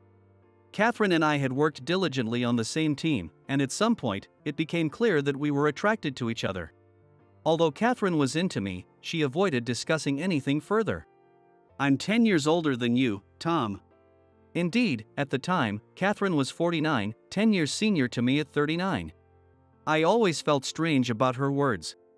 Given her longer tenure in this line of work, Catherine should understand that age difference didn't matter. In many parts of the world, couples with significant age differences are not uncommon. Indeed, it's not unusual for a woman to be older. While it might be noticeable in America, both Catherine's and my sensibilities were more aligned with our international experiences. So age shouldn't be a concern. To me, Catherine was not only a doctor I respected but also a dignified and beautiful woman, a beloved partner. "I'm serious about wanting to marry you, Catherine." I often asserted so. However, Catherine wouldn't say yes. So, I thought perhaps there was something else concerning her that she wasn't telling me except for age gaps. And I didn't push for more information. One day, an emergency mission started in the medical group. A hospital in a conflict zone was at risk. The mission involved safely transporting pregnant women waiting to give birth to another region. I was busy securing enough gasoline to ensure the round-trip transport. Somehow, I managed to get the car going and safely transported everyone to another hospital. But then I realized that Catherine hadn't arrived at the new hospital. When I asked the local staff, they informed me Catherine is still at the original hospital. She said she wouldn't be returning for a while, despite the original hospital being at risk of getting caught in the conflict. I rode a bicycle several miles back to the original hospital. There, I found Catherine, earnestly trying to make frightened children smile. The other children were those of pregnant women. Due to limitations, we could only transport a minimum number of people, and children from larger families had to be left behind. Catherine chose to stay at the original hospital, aware of the risks, to encourage these children. Seeing Catherine's decision, I thought I should stay and help too. Though troubled, Catherine said to me, "Thank you." That night, after the children had settled down to sleep, Catherine shared her story. "I have an older sister. When we were kids, I was frail, so our parents paid more attention to me than to her. I think she must have felt very lonely. Of course, those who are more vulnerable should be helped first, but in doing so, others are sacrificed. These children, separated from their mothers and siblings, must feel incredibly anxious. After getting my medical license, I left home and even left the US because I was healthy, and I hoped my parents would start caring more about my sister. I wonder how they are. I haven't been back for so long, but I hope my sister and parents are getting along well and are healthy." Listening to Catherine's story, I felt I understood the source of her incredible character. Her strong sense of self-sacrifice stemmed from her concern for her sister during their childhood. She probably thought she shouldn't be happier than her sister. If she couldn't bring herself happiness, I thought it was up to me to do so.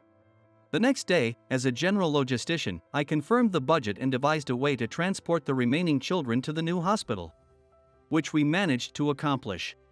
Once it was no longer necessary to worry about the left-behind children, Catherine moved to the new hospital. There, I proposed to her again. "Catherine, for all the sacrifices you make, I will work even harder to protect you." Finally, Catherine said yes through tears. When we got married, we didn't have a ceremony or a party. Instead, we distributed food to the impoverished. Everyone congratulated us, and we felt incredibly happy. To support Catherine, I decided to return to the US alone and seek employment. since it's rare for both of us to stay in the same region and often in places without internet. I decided to have a base in the US so I could always be reachable and Catherine could return whenever she needed. That's why I re-entered the workforce as an engineer. The companies that Catherine had introduced to me were all positive about the interviews despite my being 40. I chose this major medical equipment manufacturer because they value the activities of Doctors Without Borders and even have a department dedicated to it. The company appreciated my experience and wanted me to contribute immediately as a valuable asset. Over this past year, I've worked hard to meet those expectations. Gradually, I've built good relationships with my colleagues and superiors. I still have issues with Jason, though. Tom, you've been living apart from your wife since you got married? Don't you think that sounds like a romance scam? Jason, though a department head, doesn't understand anything about Doctors Without Borders. Apparently, he has a relative who's an executive at the company and, no offense, but he's really just a figurehead. He's not involved in any critical tasks, so he always seems to have more free time than the other employees. So, he tends to be overly curious about my personal life, which is annoying. We met, fell in love, and got married, so it's definitely not a romance scam. No matter how I respond, Jason tries to delve deeper into the conversation. But your wife is much older, right? And she's a doctor. There's no reason for her to choose you. I can't see any love there. Well, look, don't worry about us. We have love. Jason looked uninterested in my words and walked away. Exasperated, I turned my attention back to the accumulating paperwork. As I was sorting through documents, Nancy from the next desk spoke to me. Tom, did you know? Jason's wife is really young. He's about 50, and she's around 30. And yet, he is saying to others that she is already old. He really likes young girls, doesn't he? Nancy, a 23-year-old, often shares office gossip. Ah, I see. You get involved with him a lot too, don't you? When I replied, Nancy made a face of disgust. I think older people are fine, but someone like Jason is just creepy. It's like he'd be okay with anyone as long as they're young. It's not about age, it should be about what's inside. I wholeheartedly agreed with Nancy's view. No matter Catherine's age, I love her for who she is inside. Last night, I received cheerful photos from Catherine. Currently, she's in a refugee camp in the Middle East, caring for children suffering from malnutrition. In the picture, Catherine was seen laughing, embraced by the local children. Despite their thinness, each child had a sparkle in their eyes, indicating that Catherine's efforts were paying off. That's wonderful. She, embracing many children, seemed just like their mother. It reminded me of what Catherine had once said. I consider myself a second mother to the kids I'm involved with. Even without my own children, I feel like I have children all over the world. I remember nodding in agreement. I opened my email to take another quick look at that picture. Catherine really is a wonderful person. Oops. Sorry. I heard Nancy's apologetic voice, snapping me out of it. Sorry, what happened? Oh, nothing, just that picture. Is she your wife? Sorry, I didn't mean to pry. Nancy pointed at my computer screen as she spoke. My apologies. I shouldn't be doing this at work. Yes, she's my wife. Checking personal emails during work hours, I was not supposed to do that. It's been a full year since we've been married, and it's true I miss her. Wow, your wife has such a beautiful smile. That's a makeup-free photo, right? She's naturally beautiful, and above all, it's a smile that truly comes from the heart. I felt genuinely pleased as Nancy praised Catherine. After watching Nancy gaze at the image for a while, I closed my laptop, saying, right. Okay, back to work. Even though I miss her so badly, that's the way work goes. If I don't work hard here in the States, I won't be able to support Catherine if anything happens. I refocused my mind and concentrated on my job. A few days later, when I arrived at the office, there was a photo on my desk. It featured a young mother and her little child, whom I didn't know. As I was wondering about it, Jason came running over. Tom, good morning. That's a photo of my wife and child. It turned out so well that I thought I'd give one to everyone in the department. So that's Jason's wife. They're quite an age-mismatched couple, as the rumors said. Your wife is beautiful, and your child is adorable. Though unspoken, it seemed to me that Jason's wife was out of his league. Haha, right? My wife used to be a model. Feel free to put it on your desk. Considering your wife can't have children, you probably should have married someone younger. What? I was taken aback by Jason's words. Excuse me, Jason. Could you take that back? Jason looked confused. Huh? I haven't said anything strange. Your wife is beyond childbearing age. You should have married someone younger, that's just the plain truth. My hands trembled. I was so angry that I felt like punching Jason for his incredibly rude comments. How can you say such things? Even without children, my wife and I. That's when Nancy interjected. Jason. That's the abuse of authority. It's also sexual harassment and moral harassment. I looked at Nancy. Nancy seemed angry as well. What? What are you talking about? Where's the harassment in that? You should stop making baseless accusations. Tom, Nancy. You both know my relatives are in the upper management, right? I was worried about losing my job, but I couldn't let Jason's remarks go. As I wondered what to do, Nancy boldly replied. I don't mind if I get transferred or demoted. But you owe Tom an apology. You were disrespectful to him and his wife. I was amazed at Nancy's courage. And I was appalled by Jason's ignorance. Even after Nancy's reprimand, Jason said, Children are supposed to come with marriage, aren't they? He married someone who can't have them, so I haven't misspoken at all. There's no reason for me to apologize. Enough of this, give me back the photos. Ah, what a terrible morning. With that, Jason snatched the photo from our hands and walked away. I kept apologizing to Nancy, who was still angry, saying I'm sorry and thank you over and over, trying to calm her down. I should have been the one to get angry, but I was grateful that she did it for me. A month passed. Jason blatantly ignored Nancy and me. We didn't mind as it didn't interfere with our work. However, out of the blue, Jason suddenly came to my desk after a month. He was oddly smiling. Tom, for next month's anniversary party, it seems that all the employees with spouses had to bring their other halves to this thing. I remembered reading about the anniversary party in the company newsletter. While I assumed that it was customary for spouses to attend such events, Catherine would likely be unable to come. I don't think my wife will be able to attend due to her busy schedule. To this, Jason smirked and said, Really? Employees who aspire to advance their careers will make arrangements to attend with their spouses. It's fine if you're not interested in that, but surely, it's not because you're embarrassed to show your wife around, right? I felt anger building up again for the first time in a month. But before I could react, Jason hummed a tune and returned to his desk. Don't worry about it, Tom. Your wife is doing important work. Nancy reassured me in a soft voice. I agreed with her. That night, I received surprising news from Catherine. She would be returning home temporarily in 2 weeks. Her current project had just ended, and she had a month off before her next assignment. I was overjoyed. Finally, I would see Catherine again. That's why I had made a place for us in America for a situation like this. During our phone conversations, we excitedly planned where to go and what to eat upon her return.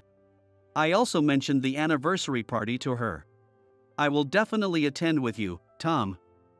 I'm so happy to have such an opportunity, Catherine positively stated. So, we decided to attend the event as a couple. 2 weeks later, the day of our long-awaited reunion arrived. We spent every day feeling immensely happy. It was, in a sense, our first days of marriage together since getting married. Our time together was blissful. Then, the day of the anniversary party arrived. Catherine rented a classy dress from a rental shop. The dress suited her well. However, since her hair and skin were a bit rough from the sun in Africa, she decided to keep her makeup minimal. As we entered the ballroom at the upscale hotel, about half of the employees were there with their spouses. I proudly walked in with Catherine by my side. However, she seemed a bit off. Do I look odd? I feel like people are staring at me. I reassured her that she looked fine, but she seemed a bit self-conscious. Then, Jason and his wife appeared. "Hello, Tom. Let me introduce you to my wife, Samantha. Isn't she beautiful?" Jason's wife, being a former model, was indeed the most stunning and well-dressed woman at the event. I began to introduce Catherine as well. Jason has always been very helpful. "This is my wife, Kathy." Before I could finish, Jason interrupted. Oh, my. Is this your mother?" Because Jason deliberately spoke so loudly, colleagues started to gather around us. I responded loudly as well. "No. This is my wife, Catherine." As the crowd quieted down around us, it was Samantha who spoke next. "Wife? I thought she was your mother." Her beautiful face twisted into an ugly sneer. Taking her cue, Jason added, "That's right. Anyone would think she's your mother. With such light makeup and messy hair. Did you bring your parent to the party to stand out, Tom?" Catherine covered her face. I despised the spitefulness of Jason and his wife. The other employees around us were murmuring to each other.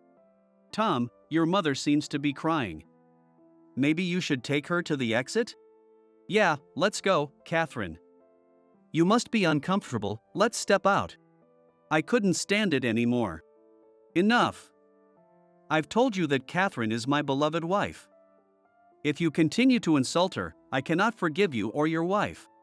As I shouted, Jason and his wife continued to smirk maliciously. "Unforgivable, you say? Jason. Wow, quite the spirit you have there, for someone without any backing."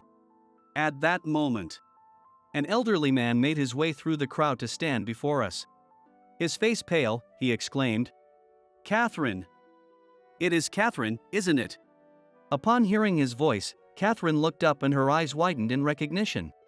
"John." While I was still trying to grasp the situation, a woman's voice chimed in. "Excuse me, please let me through." Following the man, a woman who bore a striking resemblance to Catherine approached us. "Oh, Catherine.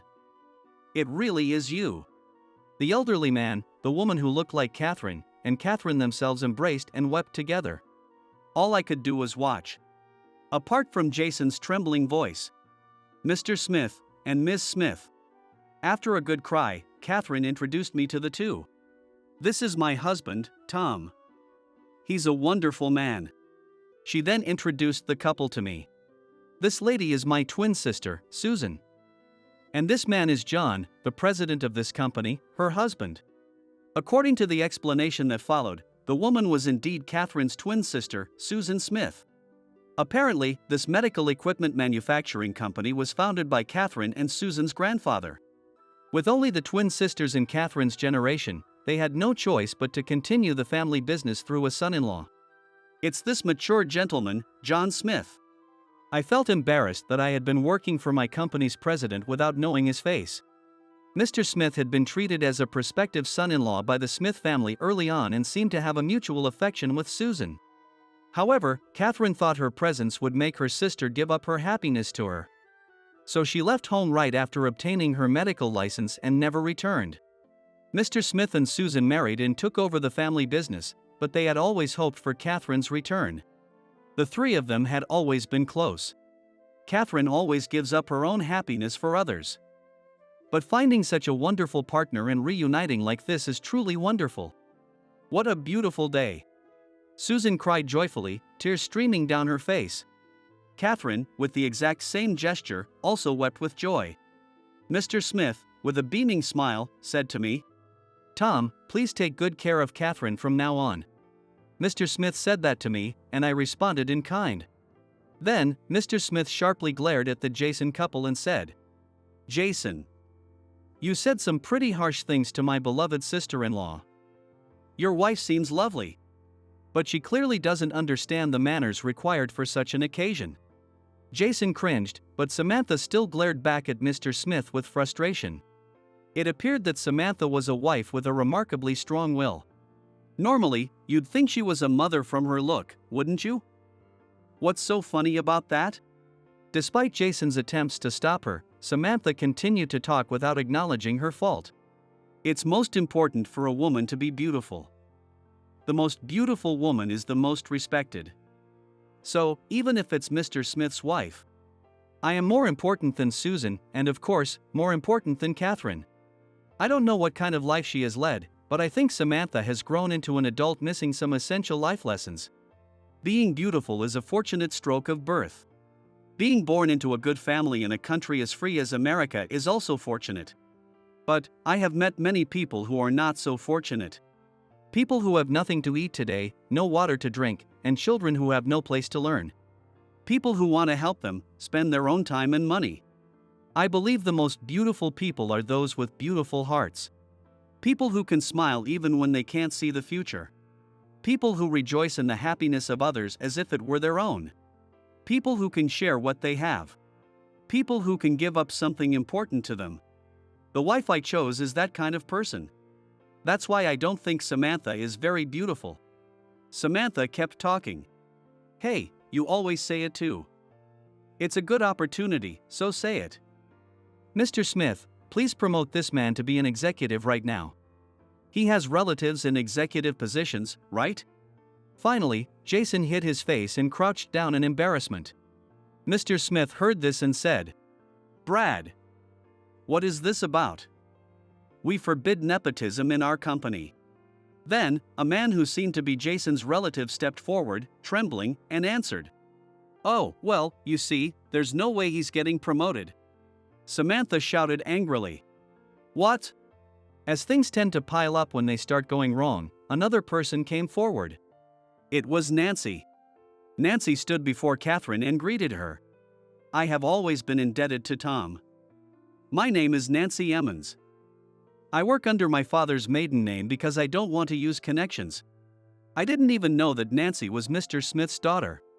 Next, Nancy said to Mr. Smith, "It's not just my opinion but the whole department's. Jason has been harassing us terribly. I have recordings, so Dad, please listen to them later. Even our manager lacks the necessary authority." At this, Samantha looked demonic and yelled, "Don't you dare butt in, young lady. A father who listens to that kind of thing is just as bad. My husband deserves to be the next president." Then Nancy, with a calm face, stood before Samantha and said, "Your husband is always making advances towards me because I'm young. There are plenty of other young female employees he has harassed. I've recorded that too, so you should listen to it." Samantha was left speechless this time. Her face crumbled, and she looked at Jason. I was also overwhelmed by the sudden overflow of facts and couldn't say anything, just standing there. Only the lively classical music continued to echo in the venue. In such an awkward atmosphere, the first to move was Catherine. Catherine approached Samantha and patted her back. And then, she says in a calm tone to Mr. and Mrs. Jason, "You're very beautiful. Jason cherishes you very much, and so do you, right? You were just too worried about your husband and said too much. You should talk it over and reconcile soon." Despite the mean things that were said, the way she spoke so forgivingly made her seem like an angel to me. Even though she had every right to be the angriest. Catherine's kindness gradually restored a sense of calm to the venue. From the crowd, a few people approached Catherine and apologized. "I'm sorry for staring so intently. You look so much like Mrs. Smith that it made me uncomfortable." Other colleagues also tried to speak well of Jason, saying things like, "He has his good points too. He's so easygoing in the department. It's comforting." Even Samantha herself said something surprisingly virtuous to Jason. "Did I ask too much of you? I just said it because you listened to me. I'm sorry. Please don't hate me." I was once again amazed by the purity of the energy Catherine possesses. In the project, too, when Catherine is around, even anxious children and adults seem reassured. Even in situations where there's no guarantee of food for tomorrow, somehow it feels like everything will be okay. Catherine may have everything: family background, money, good looks, but even without all that, I believe she has the most beautiful heart in the world, and I must live in a way that does not disgrace such a wife. Thanks to Catherine, the awkward party was salvaged. And we were able to conclude the celebration of the foundation anniversary without further issue. After the party, Catherine and I had planned a short trip using the remaining days of her stay in America. But I cancelled it. I thought it was best for Catherine to spend the remaining days with Mr. Smith and her sister.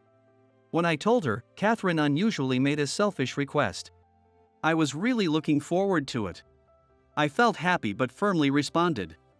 Mr. Smith and your sister were probably looking forward to seeing you even more than I was. Honestly, I was really looking forward to the trip too. But Catherine and I will be together for a long time to come. I have plenty of time to spend with Catherine. So, giving up a few days to Mr. Smith and her sister is no big deal. I decided to give happiness to Catherine when we got married. Catherine's happiness is my happiness as well. Catherine thanked me a lot and enjoyed her remaining days with the Smiths. I was invited many times too, but honestly, as a mere employee, I didn't have the courage to spend private time with Mr. Smith. Gradually, I hope I can also join them. After Catherine went back to a conflict zone, there were changes in my department. First, Jason suddenly started learning about Doctors Without Borders. No one pointed out how strange it was that he hadn't learned this before. We all quietly watched over him. Then, Nancy quit the company. She's going back to university to pursue a medical degree. I want to become a cool woman like Catherine. It's fine for the company, I have a younger brother. Mr. Smith and Susan also said they would support Nancy in her new path. I thought the bold and strong Nancy would surely be a great doctor. On a day when a pleasant breeze was blowing, I looked up at the sky from the company rooftop and said in my heart, "Catherine, your influence is incredible. I will keep striving harder and harder."